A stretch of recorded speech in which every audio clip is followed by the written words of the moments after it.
Assalamualaikum warahmatullahi wabarakatuh. Kami dari kelompok 6 akan menjelaskan tentang keterampilan dasar mengajar 4 yang terdiri dari mengelola kelas, merencanakan pembelajaran mikro, dan panduan praktik pembelajaran mikro.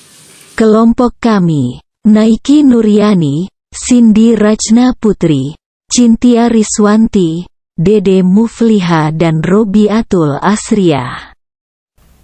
Pendahuluan pada bahan belajar mandiri atau BAB. Terakhir ini jenis keterampilan dasar mengajar yang akan dipelajari yaitu keterampilan mengelola kelas, merancang praktek pembelajaran mikro, dan format observasi. Keterampilan dasar mengajar.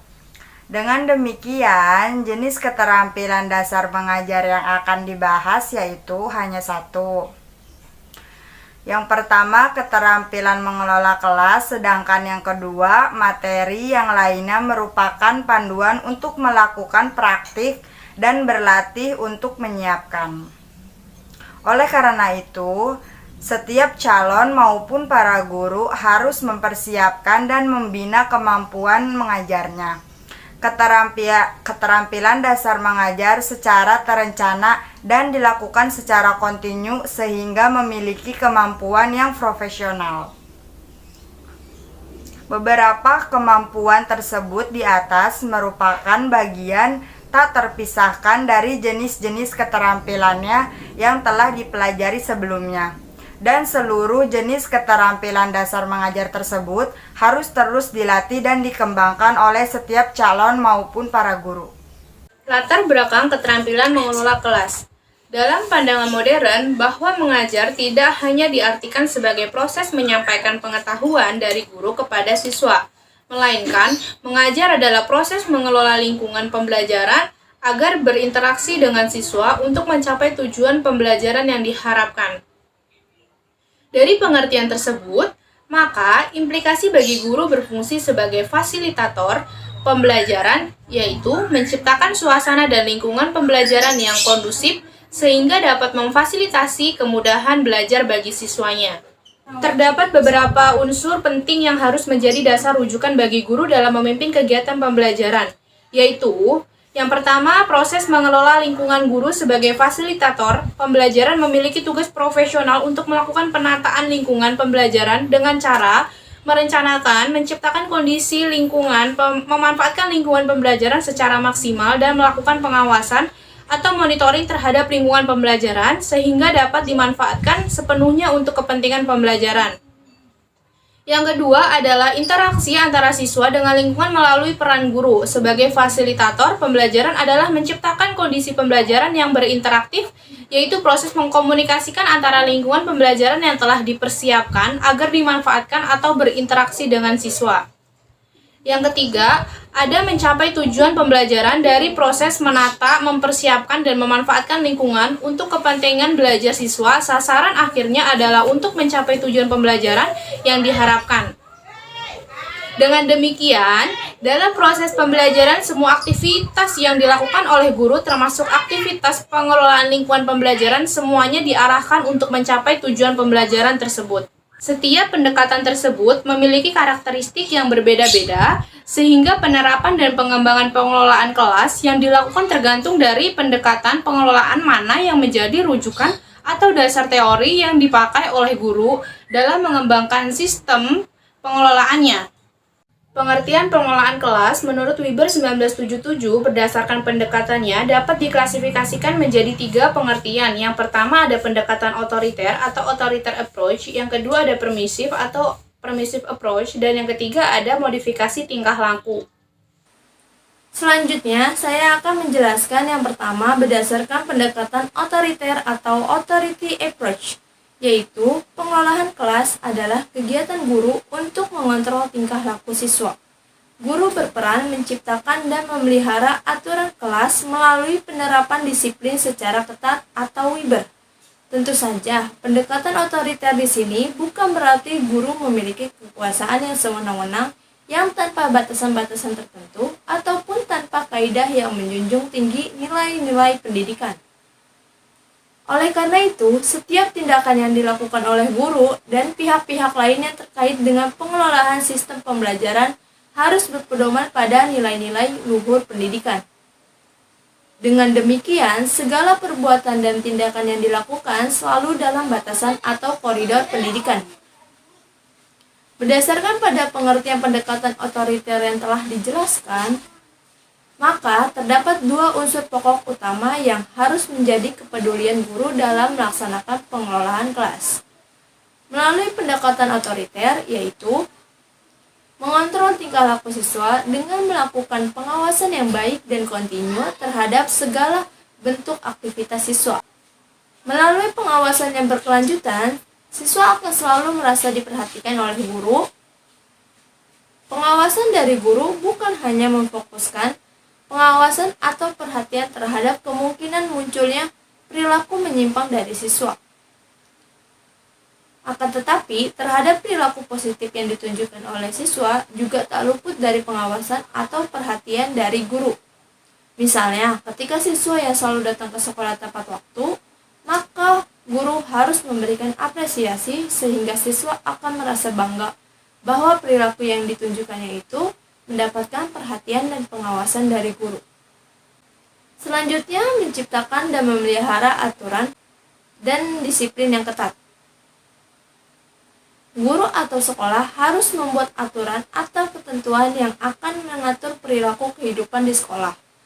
Aturan tersebut berlaku bagi semua warga sekolah seperti kepala sekolah, guru, tata usaha, penjaga, dan pihak-pihak lainnya yang berada di lingkungan sekolah. Bentuk atau isi aturan atau ketentuan yang dibuat pasti semuanya ditunjukkan untuk menunjang kelancaran proses pembelajaran dan pendidikan di sekolah.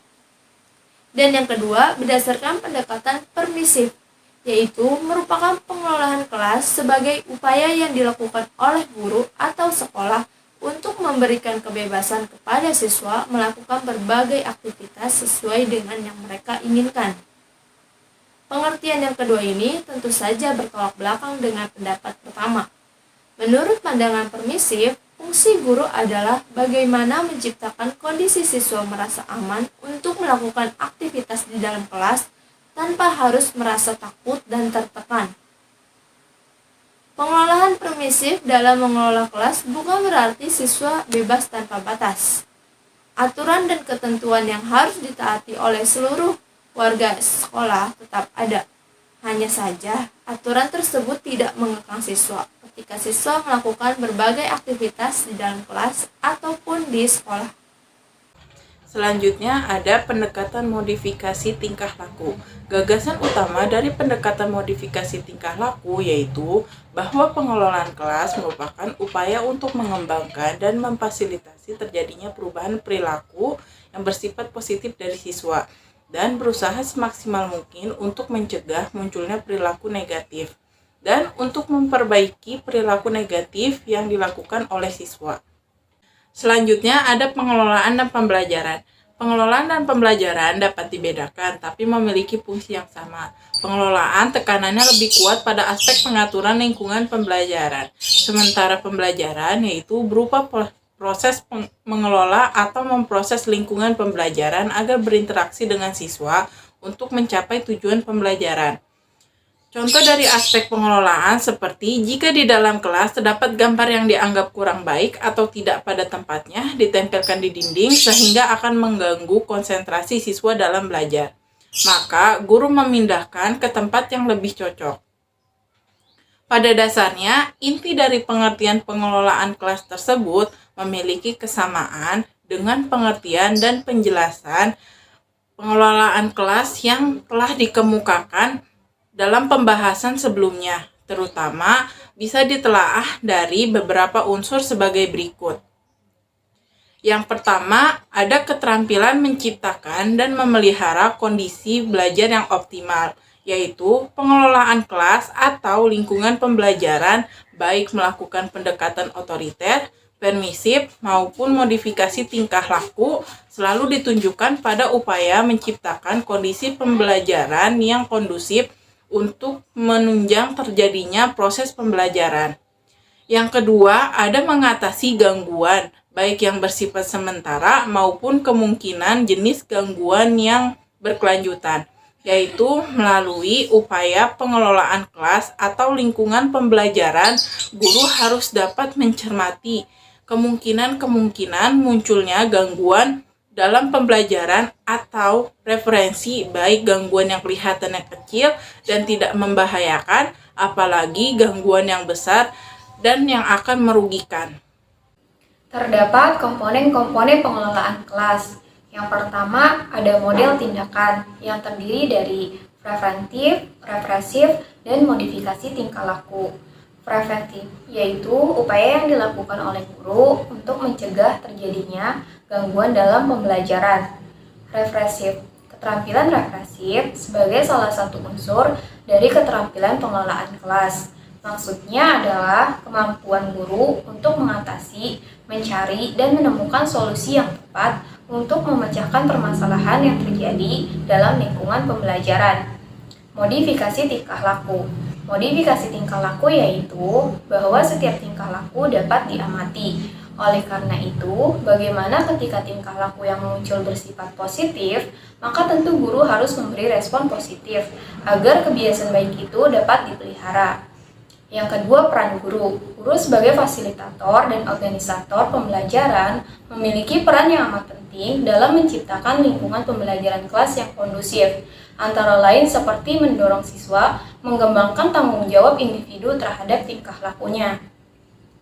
Yang ketiga, kebiasaan yang harus dihindari, seperti campur tangan yang berlebih. Sebaiknya guru jangan ikut campur tangan terlampau jauh berkenaan dengan permasalahan yang sedang dibicarakan oleh para siswa.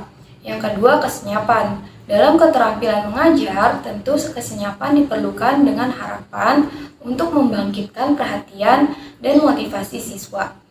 Yang ketiga, ketidaktepatan, yaitu kebiasaan tidak menaati aturan atau ketentuan yang telah ditetapkan bersama. Yang keempat, penyimpangan, yaitu guru terlena membicarakan hal-hal yang tidak ada kaitannya dengan pendidikan atau pembelajaran yang sedang dijelaskan. Dan yang terakhir, bertele-tele, yaitu kebiasaan mengulang hal-hal tertentu yang tidak perlu atau penyajian yang tidak simpel, banyak diselingi oleh humor atau guyon yang tidak mendidik dan tidak ada hubungannya dengan pembelajaran. Kegiatan belajar 2, yaitu merancang program pembelajaran mikro. Pembelajaran mikro adalah salah satu bentuk pendekatan pembelajaran yang disederhanakan. Mikro dengan tujuan untuk memberikan pengalaman belajar secara praktis. Bagi calon manapun, para guru berkenan dengan setiap jenis keterampilan dasar mengajar. Adapun tahap-tahap kegiatan. Yang pertama, observasi kelas. Yang kedua, menetapkan jenis keterampilan yang akan dilatih. Yang ketiga, konsultasi dengan pembimbing atau pihak supervisor. Yang keempat, ada membuat rancangan pembelajaran mikro. Yang kelima, ada pembagian tugas kelompok. Yang keenam, ada praktik dalam pembelajaran mikro. Di sini juga ada evaluasi dan tidak lanjut. Yang pertama ada pemutaran ulangan hasil rekaman, yang kedua ada komentar atau diskusi umpan balik, yang ketiga tidak lanjut. Nah, pembahasan selanjutnya ialah kegiatan belajar 3 tentang perancangan pembelajaran mikro dan format observasi keterampilan dasar mengajar. Nah, dalam setiap kegiatan pembelajaran memerlukan instrumen yang akan dijadikan pedoman atau panduan umum untuk melaksanakan proses pembelajaran secara efektif maupun efisien. Adapun instrumen yang selalu harus ada dalam setiap proses pembelajaran yaitu perencanaan pelaksanaan pembelajaran yang sering disebut sebagai RPP dan kelengkapan lainnya seperti lembar kerja siswa atau yang biasa disebut dengan LKS. Ada 2 instrumen penting yang harus dipenuhi untuk menunjang kelancaran pembelajaran mikro, yaitu yang pertama ialah perencanaan pembelajaran mikro dan yang kedua pedoman observasi instrumen penjelas. Nah, penjelasannya yang pertama yaitu perencanaan pembelajaran seperti yang dijelaskan sebelumnya adalah pedoman operasional pembelajaran mikro. Dengan demikian, fungsinya sama dengan perencanaan pembelajaran lainnya. Adapun perbedaan bahwa atau susunan perencanaan pembelajaran mikro disesuaikan dengan karakteristik pembelajaran mikro yang pedoman untuk berlatih keterampilan dasar mengajar. Nah, oleh karena itu, isi yang harus menonjol dari perencanaan pembelajaran mikro adalah materi pembelajarannya, bukan mata pelajaran yang diajarkan di madrasah atau sekolah.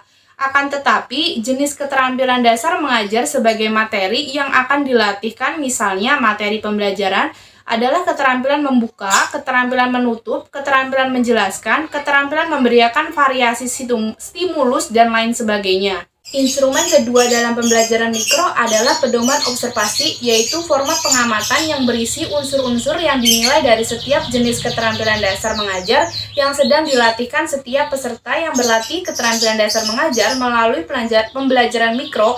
Tentu saja harus mendapatkan informasi yang akurat mengenai kemampuan dalam jenis keterampilan dasar mengajar yang dilatihkannya. Oleh karena itu, harus ada instrumen atau alat yang dijadikan alat untuk mengukur tingkat kemampuan yang telah dicapai, yaitu dengan menggunakan pedoman observasi atau lembar pengamatan.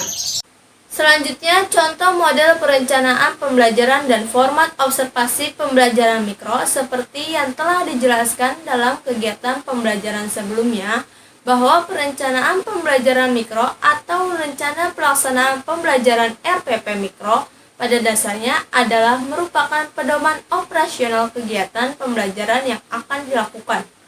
Dalam hal ini, yaitu rencana pelaksanaan pembelajaran mikro berarti adalah pedoman umum bagi para calon guru maupun bagi para guru yang akan berlatih untuk meningkatkan kemampuan dasar mengajar. Sehingga selama proses pembelajaran berlangsung, calon guru maupun para guru dapat melaksanakan pembelajaran sesuai dengan rencana yang telah dibuat sebelumnya. Dengan demikian, setiap aktivitas yang dilakukan selama proses pembelajaran selalu mengacu pada rencana yang telah dibuat. Berikut ini adalah contoh model perencanaan pembelajaran mikro dengan fokus latihan adalah keterampilan dasar mengajar, yaitu menjelaskan, dan format observasi keterampilan dasar mengajar, yaitu menjelaskan. Nah, selanjutnya ada model-model format pedoman observasi keterampilan dasar mengajar. Unsur-unsur yang diamati untuk setiap jenis keterampilan dasar mengajar tentu saja bersifat fleksibel, disesuaikan dengan tuntutan dan perkembangan yang terjadi. Oleh karena itu, bila dianggap perlu, unsur-unsur yang diamati boleh dimodifikasi disesuaikan dengan kebutuhan perkembangan ilmu pengetahuan dan teknologi, serta kompetensi yang diharapkan. Berikut, secara berurutan dikemukakan format observasi untuk setiap jenis keterampilan dasar mengajar. Yang pertama ada format observasi keterampilan membuka pelajaran. Contohnya seperti gambar di samping. Yang kedua ada format observasi keterampilan menutup pelajaran. Dan yang ketiga ada format keterampilan menjelaskan pembelajaran. Cukup sekian yang dapat kami jelaskan. Wassalamualaikum warahmatullahi wabarakatuh.